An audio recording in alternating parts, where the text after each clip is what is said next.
Buenas tardes, amigos, estamos encontrándonos ya. Esta es la última semana de campaña, digamos los últimos días, ya es hasta el día jueves que se puede realizar campaña y están con nosotros el doctor Fabricio Villamar, candidato asambleísta por el distrito Centro Norte por las listas 21-23, suma creo, creo suma en el orden que quieran ponerlo, y el doctor Santiago Guarderas, candidato de las listas 6. Cada uno de los dos tiene también por el distrito Centro Norte de Quito. Cada uno tiene candidato a la presidencia, a diferencia de las candidatas que estaban el día de ayer. Pero, digamos, una pequeña evaluación de cómo ha sido esta campaña. Para muchos ha faltado quizá, digamos, entusiasmo, o es una diferente campaña. Veamos qué nos dicen los actores y los que podrían en algún momento representarnos en la Asamblea Nacional. Les agradecemos que nos sigan en Facebook, en directo, ahora y en todas las redes sociales. A nuestros amigos de la 920 AM, muchas gracias también. Doctor Villamar, bienvenido, buenas tardes. Francisco, ¿Cómo ha ido esta campaña? ¿Ha sido distinta? Los dos ya han hecho campaña antes. ¿Es verdad que esta ha estado apagada, que ha faltado motivación en la ciudadanía, que parecería que recién la semana anterior y esta se despierta? Bienvenido nuevamente, gracias. En el análisis de campaña yo creo que hay que plantearse varias cosas, ¿no? Lo primero es, ¿cómo se puede sentir que estamos en campaña si hemos estado en campaña 10 años seguidos? Ya. Entonces, el mecanismo de la campaña ha necesitado ser muchísimo más disruptivo y se trata de una campaña que es complicada porque se desarrolla en un ambiente tenso, rodeado de denuncias semanales de corrupción, cuando no son pasando un día los actos de corrupción que han empañado lo que debería ser una campaña de propuestas. Lo que tenemos es una campaña en donde permanentemente hay que desenmascarar los actos de corrupción del gobierno, los actos de encubrimiento de los funcionarios del mismo gobierno. Una campaña que además en su tramo final comienza a tener tintes de violencia, que me parece que son las cosas que este gobierno ha terminado por exacerbar a la vuelta de 10 años de una práctica de grosería todos los días sábados. ¿Como que nos acostumbramos a que así se hace? No, o sea, más bien el hastío de la gente, yo creo que hay que ponerle nombre y apellido y hay que ponerle un responsable. La gente que ha estado haciendo política y haciendo gobierno es Alianza País durante estos 10 años. Si hay hastío, hay que decir que son estas personas las que han conducido a este hastío y más bien quienes estamos desde la oposición, planteando una alternativa de gobierno, planteando una alternativa de legislación diferente, que no sea este Congreso, esta Asamblea sumisa, esta Asamblea doblegada a lo que dice el autoritarismo del presidente de la República. Nos planteamos que hay una forma de ganar esto. La semana anterior, el día viernes de la semana anterior, como soy candidato por la lista 21, la alianza 21-23, nos mandamos 21 horas de campaña seguidas, comenzando a las 3 de la mañana. Y la respuesta de la gente es fantástica. Hay pitos en la calle, hay alegría, hay una intención de cambio manifiesta que te la dice la gente en la calle, ¿no? Doctor Guarderas, bienvenido. Usted comenzó, y mucha gente lo reconoce, rehabilitando al Partido Social Cristiano en Pichincha. ¿Ha logrado eso? ¿Usted siente que este reto que asumió usted, primero de estructurar el partido y luego asumió la candidatura, valió la pena? ¿La gente ha respondido? Les decía, ¿hay una diferencia en las otras campañas con esta? Bienvenido, buenas tardes. Gracias, Francisco, un gusto estar en su programa. Un saludo a mi amigo Fabricio. La verdad es que estoy muy contento, muy satisfecho. Una respuesta altamente positiva de la gente. Cuando empecé la reestructuración del Partido Social Cristiano, éramos 4 personas en la sede de la Carrión, de Juan Leomer y Reina Victoria. Y en este tiempo, en este último periodo, en este último año de la campaña, hablando del año que estoy como director provincial, y en este último periodo he visto realmente con emoción cómo la gente ha despertado. El Partido Social Cristiano está presente en la provincia de Pichincha, es un partido remozado, con gente nueva, y el cariño de la gente es sorprendente. Yo me he recorrido del Distrito Norte, todas las calles, las plazas, los mercados, y encuentro brazos abiertos, y encuentro... Eso se traduce con la candidata a la presidencia. Pero y por con usted supuesto, también, por supuesto. O la gente diferencia Bueno, eso, no, yo creo que en ese aspecto también me debo sentir muy satisfecho. Por un lado, todo el mundo reconoce la valentía de lo que es Cintia Viteri, una mujer luchadora, una mujer inteligente, una mujer que ha hecho propuestas concretas para salir de la grave crisis que tenemos en el país. Y naturalmente, por otro lado, he podido aportar, la gente me conoce, sabe de mi trayectoria, sabe la ejecutoria que he hecho, sin tener cargo público, porque realmente mi lucha en este favor caso, de los medios hemos recurrido a ustedes para que generen opinión, para que vayan un poco ampliándonos lo que sucede, ¿no? Sí, eso aporta... Sí. No, por supuesto, en la mínima parte, porque de quienes hemos tenido apertura ha sido los medios privados. También debo reconocer en una parte de medios públicos en pastillas, pero de todas maneras nos han dado la oportunidad, no la misma que hemos tenido en medios privados. Y eso ha contribuido para que la gente pueda tener un criterio naturalmente, de lo que significan las distintas propuestas y de nuestra lucha frontal contra este gobierno corrupto. Eso sí está muy claro, porque la gente identifica una lucha pública de 10 años que hemos tenido contra este gobierno. Y prácticamente yo puedo decir que las 6 está metido en la mente de todos los ecuatorianos y naturalmente Pichincha. Fabricio, en cambio en el caso tuyo ha sido el formar parte de una coalición que es la 21-23, pero además con un grupo que era ahora el movimiento que está todavía en camino, ¿no? Sí, yo como presidente del movimiento ahora, nosotros adscribimos a la plataforma Compromiso Ecuador en febrero del año pasado, y ahora somos la candidatura que representa la Alianza 21-23 en el norte de Quito. Guillermo Lasso ayuda en Quito a la candidatura a la asamblea, este aporte, esta discusión permanente sobre la ciudad que después de tu concejalía hacías, ¿ayuda a la candidatura o ha habido que trabajarla? Yo creo que este es un respaldo mutuo. Yo veo en las calles una respuesta favorable a la candidatura de Guillermo Lasso, que no solamente nos permite plantearnos que estamos en una segunda vuelta, sino que adicionalmente podemos dar la sorpresa de entrar primeros a esta segunda vuelta. Lo segundo es que es una construcción colectiva y es un respaldo mutuo. Yo creo que el respaldo de la candidatura de Guillermo Lasso a las candidaturas de los asambleístas es evidente, pero al mismo tiempo existe un reforzamiento desde el territorio. Lo nuestro es Pichincha, nosotros estamos haciendo política desde Quito, y evidentemente eso le da un respaldo adicional a la candidatura de Guillermo, que sin duda logrará altos números en la provincia, ¿no? Santiago, la discusión ha sido que la fiscalización, una de las cosas que a la asamblea actual se le dice es que fiscalización cero. Fabricio en un programa de televisión decía la comisión, y nos recordaba todo eso que se ha dicho, la comisión de archivo. Usted había dicho que están cerrados los ojos frente a todo lo que pasa, y al referirse al fiscal, al contralor, al defensor del pueblo, a los superintendentes y a eso, ¿cómo hacer para en realidad que funcione la fiscalización en la asamblea? Si tienen una estructura jurídica desde la ley orgánica, la propia constitución, digámoslo así, y un montón de otros reglamentos, y la decisión del presidente de que no den información, ¿cómo hacer para que si llegan ustedes con el voto de los ciudadanos, esto se abra y se pueda ejecutar? Varios elementos.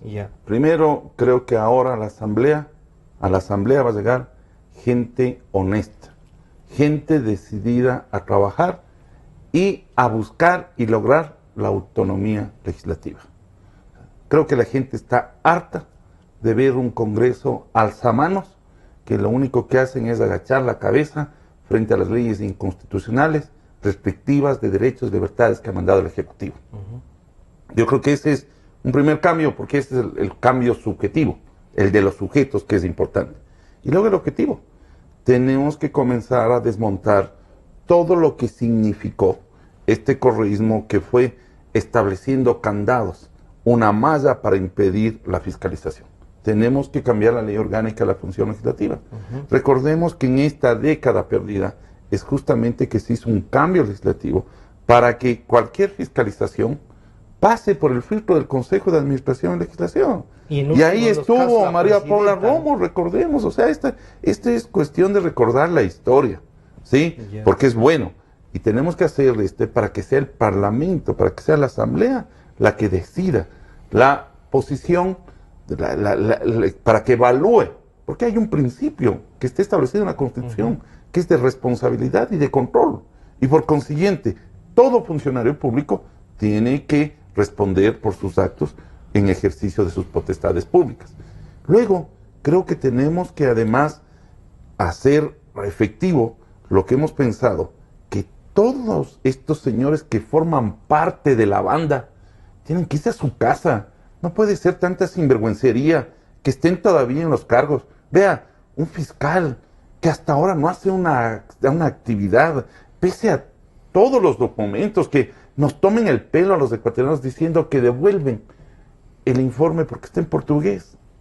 Mientras en Panamá, mientras en el Perú, en Colombia, ya incluso está devolviendo los dineros de las coimas. Aquí todavía no sabemos nada, aquí es una corrupción. Y vea usted lo que dice parte de la banda, Capaya, de todos los que les acusa. ¿Cómo puede usted, un fiscal que mire, no tiene que responder a un ejecutivo, tiene que responder al país, que tiene que ser un tipo probo, tiene que dar respuestas, porque ya es hora de que pongamos freno a tanta corrupción? Y ¿sabe qué? Ya deberían estar muchos de los funcionarios públicos presos y no fugados como están. Fabricio, ahí hay un planteamiento, reforma la ley, pero ¿qué hacemos con lo que han actuado, diríamos nosotros, ¿no? Y el fiscal que se va a quedar en paz con esto, el contralor, además amenaza con ganar, es el primero, y el que le sigue, creo que le faltan 20 puntos, amenazan con quedarse, ¿no? Y van a estar ahí, y claro, y tienen la Corte Constitucional para que ratifique. Esto es un tinglado ahí que se arma. ¿Y jurídicamente cómo lo hacemos? Yo creo que el reto es mucho más grande que eso. Ya. No se trata solamente de desmontar el aparataje formado a la vuelta de 10 años, construido sobre leyes orgánicas y en una forma de entender el gobierno y una forma de entender el Estado. Por eso el gran reto no solamente es cambiar de presidente, sino cambiar de asamblea y sobre todo cambiar de modelo de gobierno. Entonces, esto hay que trascender la intención de solamente desmontar el modelo, sino que adicionalmente hay que darle un camino a este país, que es un camino diferente. El planteamiento es, esta gente que ha estado al frente del gobierno piensa que la forma de administrar es persiguiendo al ciudadano, multando al ciudadano, poniendo más impuestos, utilizando esa plata para hacer lo que ellos piensan que es bueno para el ciudadano, mientras desde el otro lado hay una visión desde la individualidad. Plantearnos que son los individuos por sí solos que tienen que determinar lo que es bueno para su vida, y esto se tiene que dar en un ambiente de libertad. Esos son los dos modelos que hay que presentarles a los ciudadanos en estas próximas elecciones. En ese sentido. ¿Y eso no es un poco volver a desinstitucionalizar el país? No, es que la institucionalidad no implica el control absoluto de los ciudadanos. Si el planteamiento es que las instituciones públicas no tienen que servir para perseguir, para sancionar, para multar. Hay que darle El planteamiento es que el funcionario público tiene que servir para ayudar al ciudadano. El funcionario público tiene que servir para atraer inversiones. El funcionario público tiene que servir para destrabar precisamente la burocracia. Ese es el gran cambio de visión que hay que dar, mucho más allá del retroceso necesario sobre la legislación que ha permitido esta captación absoluta del poder. Por otra parte, en efecto, existe una captación del poder que tiene que ser desmontada. ¿Cómo se desmonta? Hay que hacer una reforma constitucional. ¿Cómo se hace una reforma constitucional? Pasando por una consulta a los ciudadanos que nos permita garantizar y darle sustento a esta propuesta de reforma institucional que se tiene que dar en el país. Pero más allá de eso, ¿se topan con la Corte Constitucional? es que no es solamente la Corte Constitucional, es la Corte Constitucional, el Consejo de Participación Ciudadana, son todas las superintendencias, es la Fiscalía, es el Contralor. Vamos, ¿se puede confiar en el Contralor? No se puede confiar en el Contralor. ¿Se puede confiar en el fiscal? Lo decía Santiago, no se puede confiar en el fiscal. ¿Se puede confiar en alguno de los superintendentes? No hay cómo confiar en ninguno de los superintendentes. Y todos han sido nombrados, perdón, me estaba olvidando del más importante. ¿Se puede confiar en el Consejo Nacional Electoral? No hay cómo confiar en el Consejo Nacional Electoral. Es un Consejo Nacional Electoral que nos está corriendo a las organizaciones políticas. Desde diciembre del año pasado no tiene la gentileza de sentarse a responder las demandas de las organizaciones políticas que hemos estado buscando precisamente transparencia ante un padrón que sabíamos que iba a tener la cantidad de muertos que tiene. Y esta gente termina además diciendo que la denuncia presentada por los casos de muertos que están habilitados para votar hay que archivarla. ¿Se puede confiar en ese Consejo Nacional Electoral? Santiago, ¿se puede confiar en alguien o en algo de esta institucionalidad? Y le repito, ¿cómo entonces encaminarnos a que esto funcione? Mire, Porque si no, todas las propuestas de ustedes se van a dar contra una pared, que es esta estructura. Ustedes han hecho una malla con candados. ¿Cómo hacemos? no, indudablemente que no podemos confiar Ya. en un régimen totalitario, en un populismo, porque lo que ha hecho es un populismo penal, laboral, social, transformando el papel del Estado. El Estado ha querido absorber absolutamente todas las actividades, inclusive los privados. Tiene una empresa de fármacos, tiene una empresa ahí de los canales incautados, cuando el Estado tuvo que haber asumido el rol fundamental de prestar servicios y bienes de calidad a los ciudadanos, de dar salud, de dar educación, de dar seguridad social. Esa es la tarea fundamental, por eso es importantísimo el que retomemos la función propia del Estado. El Estado tiene que proteger, tiene que promover los derechos, las libertades de los individuos. Esa es su justificación conceptual. Si el Estado no está cumpliendo esta tarea, ¿para qué tener Estado? ¿Para qué tener autoridad? Si cada uno debemos promovernos y cada uno debemos protegernos en nuestros derechos. En este país se ha llegado a tal nivel que la acción de protección, fundamental, una garantía para proteger nuestros derechos, lo asume el Estado y los funcionarios públicos en contra de los ciudadanos. Todo esto, por eso digo... El 95% de las acciones de protección han sido desechadas y es contra el Estado. Absolutamente, fíjese. Y ahora usted encuentra que funcionarios públicos, ministros, van a la acción de protección para irse contra los ciudadanos. Hemos perdido el norte, la brújula. Y esto es lo que tenemos que retomar. Y por eso hablamos de desmontar este correísmo. Y hay que hacerlo desde las fórmulas, democráticas, por supuesto. Ahí nos vamos a topar con una Corte Constitucional. Yo la otra vez a usted le decía, ya pensando en voz alta, tenemos que tomar las acciones. Primero, la consulta popular es inmediata. Es una tarea en donde tiene que el ciudadano... ¿Y qué temas deberían constar en esta? Varios son el tema mismo, el de las autoridades. Ya. Porque usted tiene que cesar a todos estos. Y eso se cesa en virtud de la consulta. Vea, no hace Francisco, falta... yo quiero decirle que en mi criterio, todos estos señores son parte de la banda. Y gracias a que tuvo que haber existido un problema entre ellos, ¿sí? Pronto sabemos, porque la pelea de ellos es lo que nos genera y nos descubrimos este espacio. Claro, de lo contrario no sabíamos. Son casos que ya venían siendo denunciados. O sea, en que parte, ahora ¿no? nos han Pero cuando usted, cuando usted sabe que dice el señor Capaya, le dice al fiscal, dice, pero si me llamó para decirme estas graves irregularidades, vea, y el correo electrónico del presidente de la República, le quiero hacer notar una cuestión a la ciudadanía. Tome usted no se pierden esto, quizá es la mente jurídica que nosotros tenemos. En la parte que dice, me van a meter preso. No te preocupes que en eso... Y él dice, exacto, y él dice, el presidente responde, la asamblea no te puede meter preso, ¿sí? Y tienes mi respaldo. La pregunta que deberíamos hacernos los ecuatorianos es, cuando yo le digo, Francisco, me van a meter al preso, lo primero que usted va a decir, oiga, ¿por qué? ¿Cuál es el delito que cometió? Porque a nadie le meten preso por decir cualquier cosa, ¿no es cierto? Porque se comete un delito. Y uno sabe que hay un delito de por medio. ¿Qué configuraría? Que el presidente conocía que había un delito por medio y que, claro, la asamblea, que no es juez, no podía meterle preso. Y el presidente, al contestar eso, daba a entender eso. Claro. ¿Sí? Entonces yo ya sé, porque Francisco, usted me dice, me van a meter preso. Lo único que tengo es que preguntarle es, ¿y por qué te van a meter preso, no? ¿Y cuál es la conducta que tú hiciste? Pero eso da por medio, ya da por hecho. Dice, no, pero la asamblea no te va a meter preso. Que es lo mismo que usted diría, ¿me van a juzgar? Sí, le van a juzgar políticamente. Preso no le van a meter. Los jueces, pero los jueces son míos. Claro, el presidente es el que ordena cuándo no se deja en libertad o cuándo se declara o no en inocencia una persona. Entonces, toda una banda que está ahí perfectamente... La pregunta es, ¿le debemos creer a Capaya o qué está detrás para que el señor vaya además haciendo capítulos de... Muy buena pregunta. ¿Qué dice? ¿Cómo tenemos que hacer? Para eso existe el fiscal, para eso existen los procesos penales, para eso existe una investigación. Pero si tuviésemos... Por eso entonces le estoy diciendo, ¿cómo sabemos la verdad? Con el fiscal, porque estos son los instrumentos legales que tiene un Estado democrático para saber la verdad. Porque claro, usted puede decir son especulaciones. Y entonces, ¿dónde está el fiscal que no ha actuado?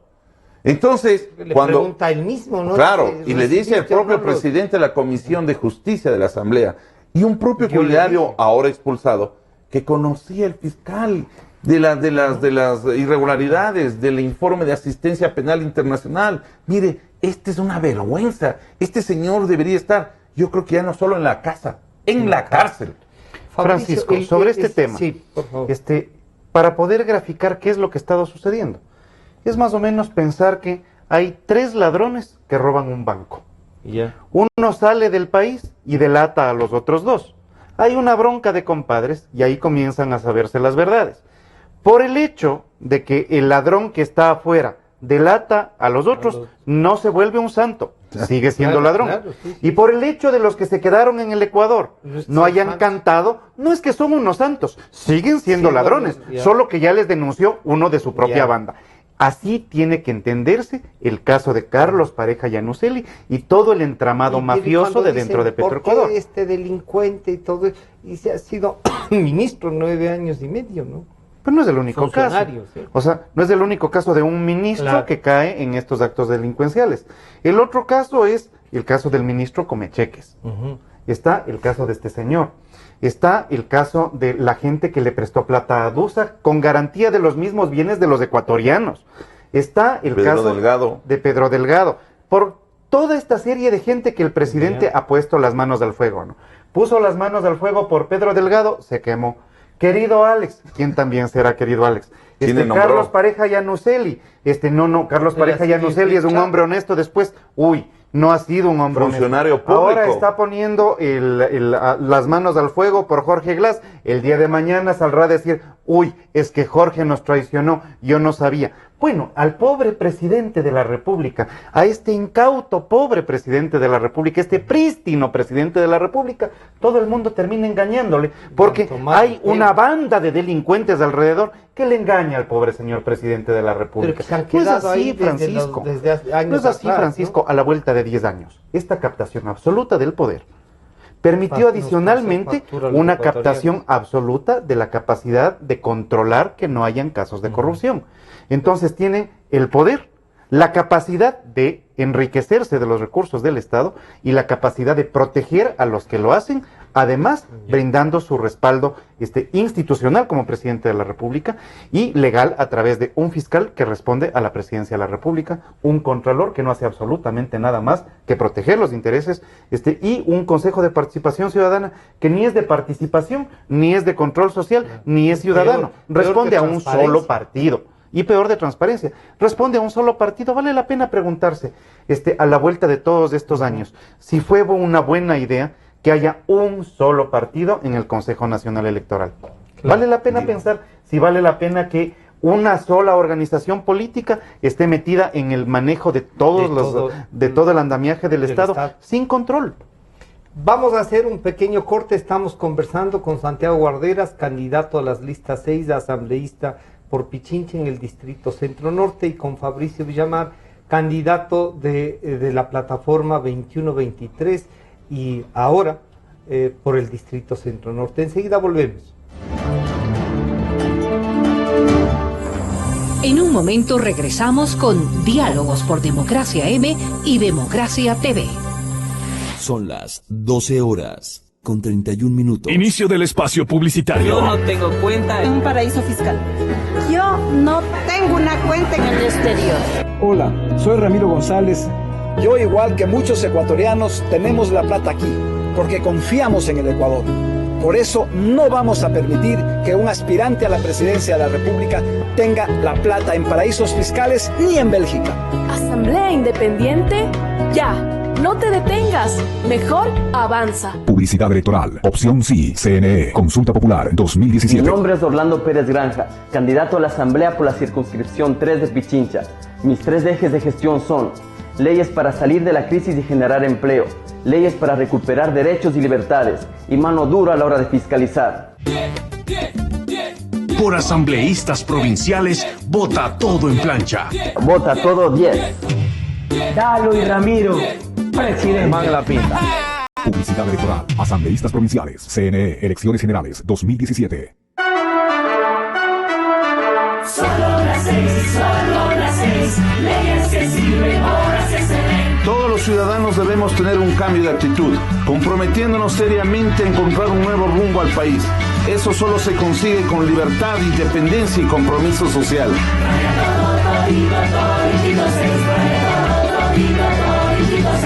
Soy Santiago Guarderas, candidato a asambleísta por el Distrito Centro Norte. Publicidad electoral. Asambleístas provinciales. CNE. Elecciones Generales 2017. Yo no tengo cuenta en un paraíso fiscal. Yo no tengo una cuenta en el exterior. Hola, soy Ramiro González. Yo, igual que muchos ecuatorianos, tenemos la plata aquí, porque confiamos en el Ecuador. Por eso no vamos a permitir que un aspirante a la presidencia de la República tenga la plata en paraísos fiscales ni en Bélgica. Asamblea Independiente, ya. No te detengas, mejor avanza. Publicidad electoral. Opción sí. CNE. Consulta Popular 2017. Estamos viviendo años duros como tú. Vemos cómo nos perjudican y empobrecen.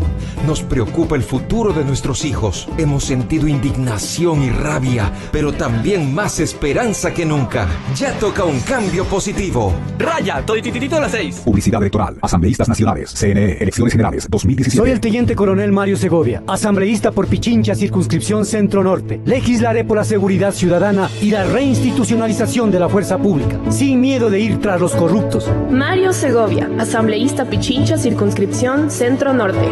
Unión Ecuatoriana, justo lo que necesitamos. El 19, vota todo 19. Publicidad electoral. Asambleístas provinciales. CNE. Elecciones Generales 2017. Yo no tengo cuenta en un paraíso fiscal. Yo no tengo una cuenta en el exterior. Hola, soy Ramiro González.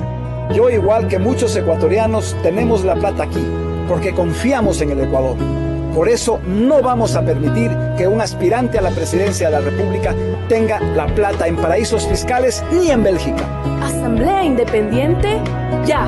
No te detengas, mejor avanza. Publicidad electoral. Opción sí. CNE. Consulta Popular 2017. Ecuatorianos, vamos por el cambio. Viene con fuerza el cambio que hará surgir el trabajo. Cambio que a la familia le devuelva la esperanza. Vamos con ilusión, hagamos grande esta tierra. Para asambleístas por Pichincha, vota todo en plancha 21-23. Patricio Donoso, asambleísta. Vamos por el cambio. Publicidad electoral. Asambleístas provinciales. CNE. Elecciones Generales 2017. Ante la posible erupción del Cotopaxi, el abastecimiento de agua potable para Quito ahora está garantizada. Quito está preparada con una de sus obras más responsables. Entregamos los 3 pasos elevados de tubería sobre los ríos San Pedro, Pita y Santa Clara, que evitarán que los tahares de una posible erupción del Cotopaxi deje sin agua al menos por un año al 80% de la ciudad. Quito está preparada, el agua garantizada y los quiteños tranquilos. Más obras para vivir mejor. Alcaldía de Quito. Autorización 4020. CNE. Elecciones Generales 2017. Yo no tengo cuenta en un paraíso fiscal. Yo no tengo una cuenta en el exterior. Hola, soy Ramiro González. Yo, igual que muchos ecuatorianos, tenemos la plata aquí, porque confiamos en el Ecuador. Por eso no vamos a permitir que un aspirante a la presidencia de la República tenga la plata en paraísos fiscales ni en Bélgica. Asamblea Independiente, ya. No te detengas, mejor avanza. Publicidad electoral. Opción sí. CNE. Consulta Popular 2017. Fin del espacio publicitario. Desde el Distrito Metropolitano de Quito. Cadena Democracia, la radio de la gente. Francisco Rocha está de vuelta con Diálogos por Democracia M y Democracia TV.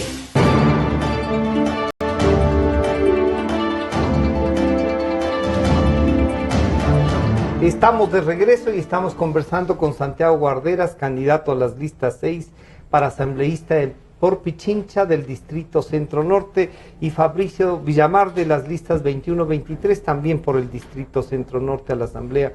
Santiago, decíamos entonces que hay que desmontar y usted nos hacía un señalamiento de lo que constaría en la consulta. ¿Eso basta para poder entrar a abrir los candados? Pero es que vuelvo a decirle, esto de desmontar el correísmo es un tema grande. Porque recuerde usted que no solamente construyeron el hiperpresidencialismo, sino que la parte orgánica de la Constitución la hicieron de tal modo que lamentablemente han controlado los derechos y libertades. Cuando se expidió la Constitución del 2008, había mucha gente que decía, este tema de declarar al país como un Estado constitucional de derechos, pluralizar tenía una connotación grave que muchos nos resistíamos a creer, en el sentido de que la estructura del Estado determinaba qué derechos el Estado graciosamente le quería conceder al ciudadano, qué derechos, ¿sí? Y en qué forma hacerlos. Claro, usted tenía en la parte dogmática, la tenemos, los derechos que nunca lo hemos tenido, ¿no? Y libertades, pero que quedan ahí en el papel. Y que en las leyes, y en las resoluciones, y en los circulares, no están. Lo han desbaratado completamente. Vea, coja cualquiera. La famosa libertad de asociación, con los famosos decretos 16 y el 739 o 732. Desbaratada. Ahora un funcionario público puede determinar que determinada fundación no desaparezca. O no apruebe, simplemente. ¿Cuántos del la Constitución abre derechos y la ley regula y toda la estructura? Limita. Fue y encontraron la fórmula. Por eso es que el Consejo de Participación Ciudadana tiene que eliminarse, tiene que desaparecer. Encontraron esa fórmula. Claro, nos vendieron la idea de que teníamos que vivir una democracia participativa. Esta de la democracia representativa es lo que ha sido el mal, el neoliberalismo, todo el mal del Ecuador. Y claro, se suponía que este consejo, y recuerda, es que también hay cosas muy importantes, la función de transparencia y control social, porque nosotros íbamos a ser los primeros mandantes y teníamos que luchar contra la corrupción. Hay que recordar lo que nos decían, los sueños que nos vendían, ¿no? El discurso. El Consejo de Participación se convirtió primero en un ente que sirvió para consolidar el totalitarismo. Todas las funciones cooptadas por los señores de Alianza País. Pero todas. si vamos a y a través de concursos mañosos. Claro, pero ahí la consulta popular tiene que ir. Ahí tiene que eliminar. Claro, tenemos que eliminar. ¿La consulta es suficiente para abrir este candado constitucional? Para alguna gente dice no, si es que va la eliminación de lo que ha dicho Santiago, de este Consejo de Participación Ciudadana, que es el quinto poder, que se transforma en el cuarto, es un mecanismo medio especial, pero ¿basta con esa consulta o ustedes están previendo también, si es que están en la Asamblea y en el gobierno, prevén hacer algún otro mecanismo? A ver, la consulta puede dar el mecanismo para la justificación política y para tener el sustento necesario para hacer estos cambios que son... digamos, le da la fuerza del respaldo popular. Exactamente, pero aparte de esto, yo creo que es necesario redireccionar cómo tiene que funcionar la Constitución de este país. Es decir, por primera vez tenemos un plan de gobierno elevado a categoría de Constitución. Y lo que se tiene que cambiar es precisamente eso. La Constitución de la República tiene que amparar a todos los ciudadanos, a los hombres y a las mujeres, los que son de derecha y los que son de izquierda, los jóvenes y los viejos. No puede ser simplemente la articulación del plan de gobierno de una sola organización política con un bloqueo y llena de candados para que gobierne ad eternitatum una sola forma de pensar el país. Perdón, ¿no estás planteando Asamblea Constituyente tú? No, no estoy planteando eso, pero no te había interrumpido, que es parte de las cosas que tú me habías dicho 2 entrevistas antes y que vamos a tener cuidado en hacer. Y entonces, sí me parece que es necesario plantearse que hay que hacer una consulta Y hay que hacer una consulta para lo que habíamos comentado y adicionalmente para el poder vaciar la República y los espacios de control de la República de esta gente que ha permitido la captación absoluta del poder y la protección de los delincuentes. Pero ¿y el mecanismo? ¿Basta con eso o cuál es? El mecanismo es precisamente una consulta, pero hay varios mecanismos más. Es que hay varios mecanismos más. Te van a decir es ilegal. No, es que tienes varias cosas. En primer lugar, y el ejercicio de recordar qué es lo que hicieron en estos 10 años con una democracia plebiscitaria, que cada vez que tenían una duda, iban a los procesos electorales y utilizaban todo el aparato del Estado para ir a una consulta, excepto cuando perdieron el respaldo ciudadano y decidieron solamente con los votos en la Asamblea hacer la reforma constitucional. Bueno, ese es uno de los mecanismos por los cuales hay que eliminar la comunicación como servicio público. Ese es uno de los mecanismos que hay que utilizar para poder devolverle las competencias a los municipios para la construcción. Pero por supuesto, ese es uno de los mecanismos, a más de la consulta, ¿no? Ahí hay entonces, por ejemplo, si esto no va vía enmiendas, que podrían algunas cosas ir por enmiendas e ir a una ratificación a lo mejor, sí, el camino sería que una asamblea constituyente. No, finalmente, yo no descartaría, es decir, en este punto, yo creo que, como siempre he mencionado, este desmontar que fue estructurado por 10 años, se lo tiene que hacer parcialmente. Hay decisiones que se las tiene que tomar de inmediato, hay otras que hacerlo a mediano plano y puede ser finalmente a largo plazo. Santiago, pero supongamos que en la consulta, en la primera, eliminado el quinto poder, los ciudadanos aceptan que se elimine el Consejo de Participación Ciudadana. ¿Quién nombra Contralor? ¿Quién nombra? Vamos a discutir justamente, es materia de razonamiento. Mire, hace un poco hablábamos que hemos dado cuenta que el Consejo Nacional Electoral, tal como está estructurado ahora, no funciona. Cree que es una buena fórmula regresar a la estructura de las 7 fuerzas más votadas. Creo que era más sano para el país. Entonces, hay que volver a ciertos mecanismos. Y obliga acuerdos, y obliga indudablemente repartos, pero bien entendido esto de acuerdos políticos. Es que lo que pasa es que este gobierno de la publicidad se ha encargado de distorsionar todas las tareas, y ahí sí debo señalar yo, creo que la oposición ha cometido errores. Me da la impresión, porque hay muchas cosas que tienen que funcionar en la manera en que están llamadas a existir y en donde ha tenido aplicación en otros países. Esto no es motivo. Los que han distorsionado han sido la parte de Alianza País. Y por eso es que es necesario o suprimir o cambiar su funcionamiento. Por eso le digo... ¿Alguien tendrá ya montado esta estructura, Santiago? Sí, lo tenemos. Lo que yo le he dicho es que no podemos dar tan abiertamente porque estos señores, como todavía tienen un tiempo, nos pueden ir cerrando el paso, bloqueando y nos van a dejar sin fórmulas. Si el Contralor gana las elecciones, este fiscal, o nombran también, o se quede o nombran ya un nuevo fiscal que parece que está más avanzado. Los superintendentes les faltan algunos años por cumplir. El defensor del pueblo está corriendo solito, va a ser reelecto y es un defensor del pueblo que salió a defender al presidente.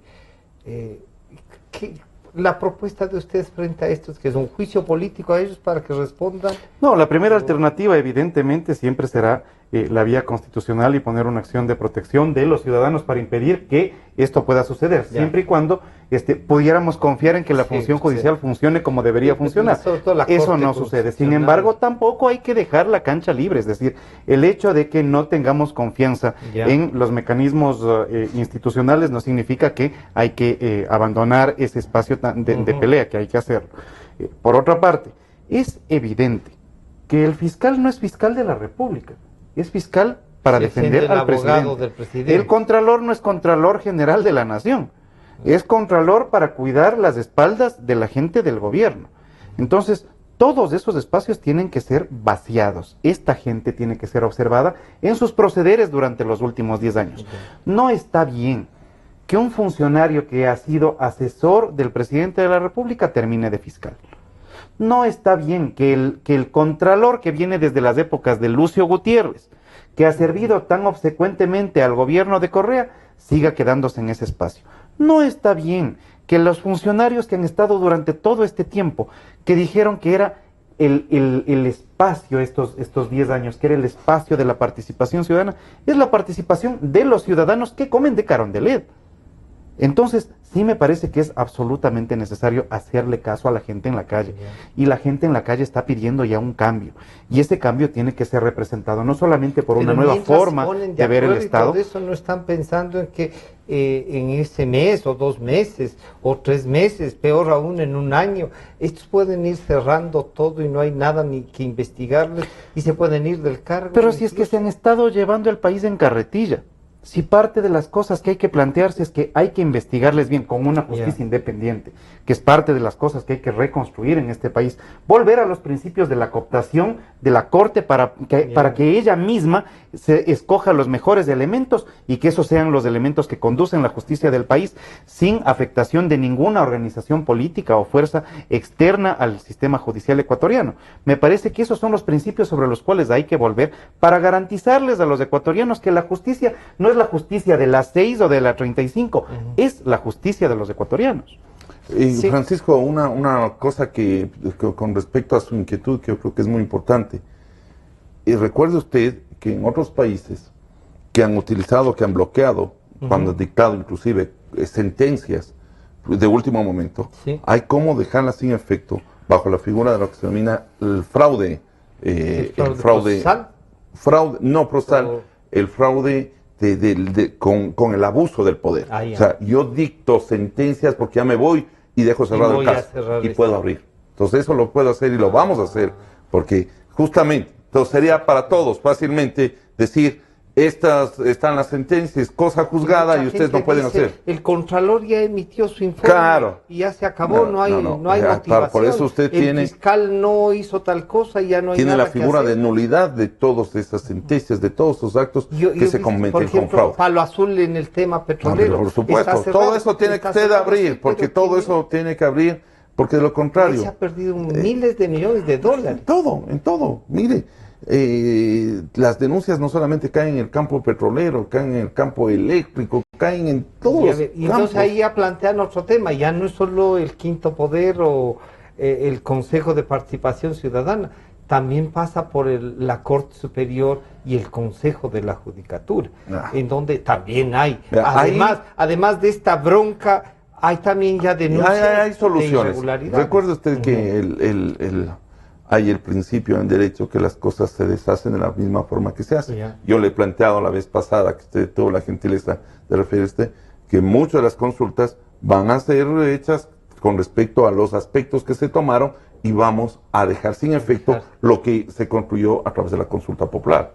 Es decir, la misma consulta va a tener el efecto de dejar sin efecto aquello que ya se aprobó. Yo le decía, a mí no me importa si hay un social cristiano, uno de Creo, uno de la ID, si es que hay todavía, que sea ministro de la Corte. No. A mí no, con que sea una persona respetable.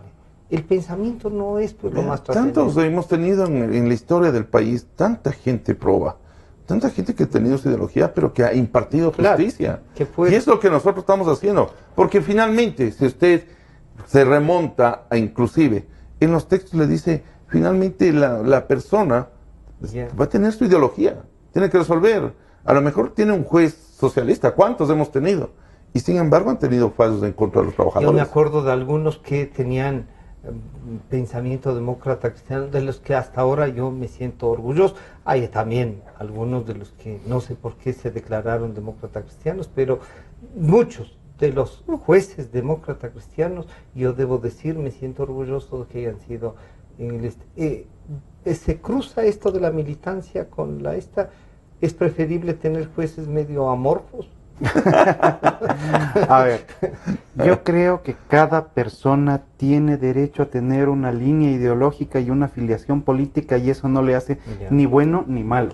Lo verdaderamente importante es que en el ejercicio de su función, puede ser militante inclusive, pero no en la decisión. Pero no en la decisión, pues, porque la decisión tiene que ser absolutamente jurídica. Y dentro de la visión jurídica uno puede tener vertientes de pensamiento, incluso en eso. Pero cuando los argumentos son bien sustentados, eso construye jurisprudencia sobre la cual se tiene que desarrollar todo el esquema jurídico de un país. Y eso nos estaba yendo bien como país. Lo estábamos logrando desde la Constitución del 98. Estábamos avanzando en la consolidación de una función judicial. Que se abrió a la del 2008. Exactamente, hasta que el gobierno de Gutiérrez le metió la mano. Hecho lo cual, el gobierno de Correa le metió la mano también a la justicia. Por lo tanto, esta tendencia de a quienes les guste el absolutismo y que entienden que el mecanismo de proteger sus intereses es por medio de el blindaje de la Corte a sus intereses, o desde la Corte la persecución a sus enemigos políticos. Eso es lo que no puede pasar en el país. No es que no haya pasado antes, porque ha venido pasando. Lo que no puede pasar es que si es que nosotros estamos sinceramente pensando en que la república tiene que tener el concepto de república más allá del país, el concepto de república tiene que avanzar sobre un sustento que garantice que la justicia no le pertenece a nadie, sino que pertenece a los ciudadanos y responde a los principios básicos de administración de justicia. Eso hay que construirlo, pero hay que hacerlo mucho más allá de las palabras, hay que hacerlo en los hechos que desde la Asamblea podamos crearlos, ¿no? Hay un punto que yo sí disiento absolutamente con Fabricio, en el sentido de que pueden los jueces tener afiliación política. Eso es imposible, porque eso, que tenga línea de pensamiento ideológica es muy distinto. Estar afiliados. Y esas prohibiciones lo hemos tenido en la Constitución, porque esa es una de las pruebas de imparcialidad. O sea, eso sí es no inadmisible. Dame una explicación en esto, exactamente, ese caso iba a hacer referencia. La Corte de los Estados Unidos, en donde una corte puede entender que tal juez es republicano o tal juez es demócrata. No, una cosa es entender, otra cosa es estar afiliados. Y es lo que tú decías. A ver, entonces... Y en tal sentido, lo que se entiende es que hay principios que son mucho más abiertos para una tendencia que es mucho más demócrata, o gente que es mucho más restringida en el entendimiento de la norma, a los cuales se les califica como republicanos.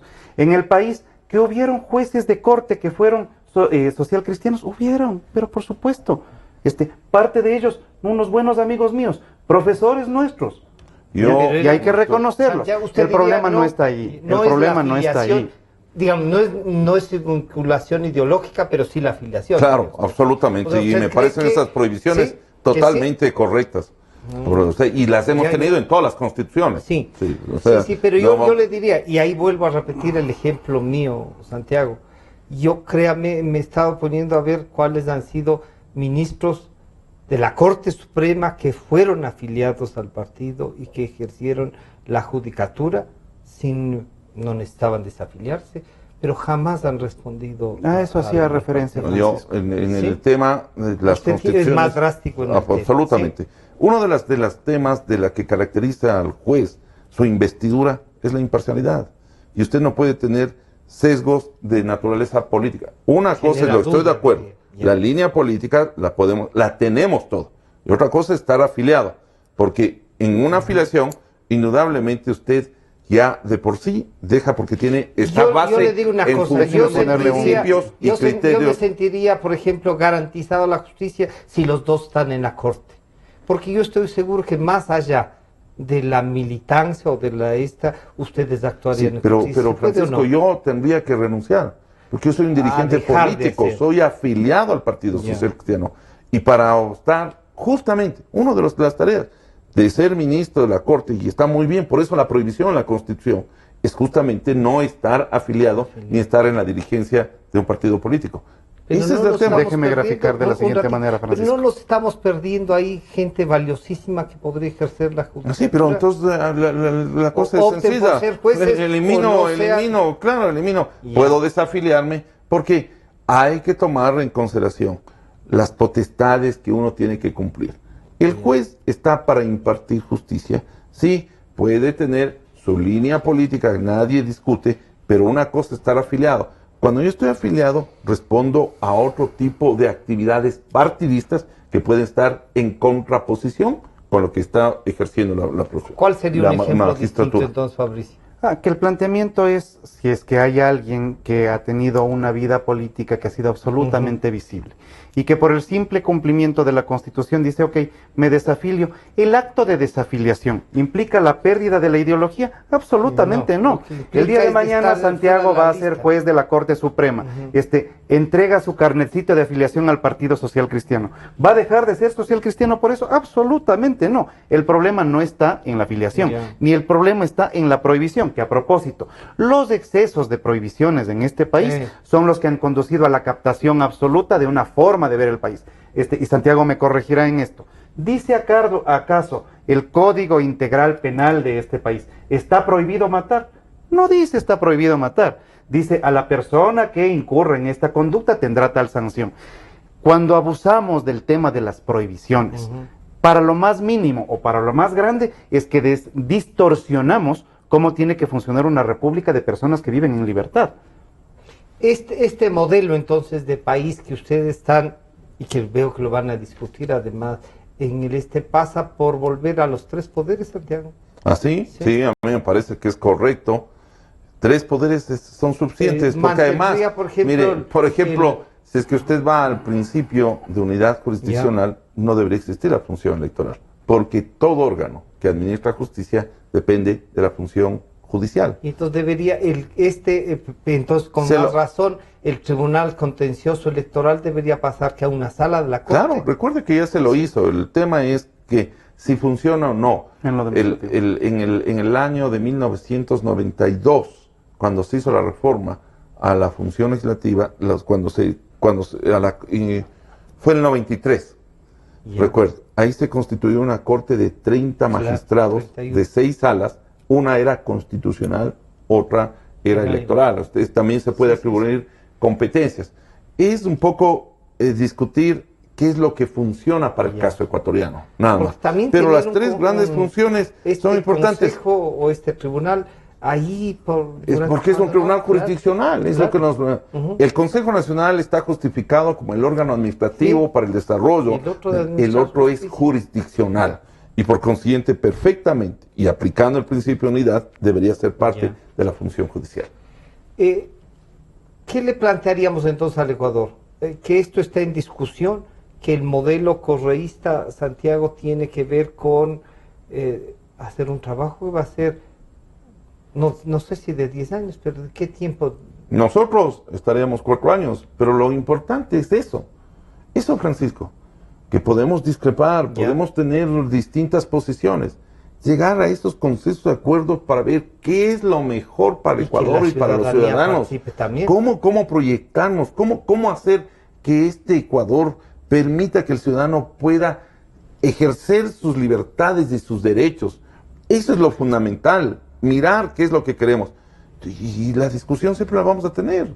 Es importante, con el respeto, con el aprecio que siempre tenemos. Eso va a terminar y tendremos, yo no puedo, porque si estoy de acuerdo no tengo por qué descalificarle, como nos descalifica el presidente que no estamos de acuerdo, somos enfermos, limitaditos, somos vendepatrias, entonces, claro, él es el único inteligente, el único economista que destrozó el país, ¿no? Para terminar, Fabricio, entonces, ¿hay esperanza, diríamos así, desde el Creo Suma para cambiar, que el domingo esto va a cambiar? ¿Ustedes sienten? ¿Y qué país visualizas a partir del 20? No, yo lo que me planteo es que estamos en un momento electoral, nos quedan 2 días de campaña. Este fin de semana la gente tiene que tomar una decisión de si es que quienes han estado 10 años en el gobierno y te plantean que después de 10 años no fueron suficientes y que quieren 4 añitos más para gobernar. Y después cuando tengan 14 te van a decir, necesitamos unos 4 añitos más para seguir gobernando. O la gente les dice, hasta aquí nomás, su modelo fracasó. Creo que hay que plantearles a los ecuatorianos que tienen una oportunidad de decidir que si es que no les gustan los impuestos, no voten por el partido que pone tantos impuestos.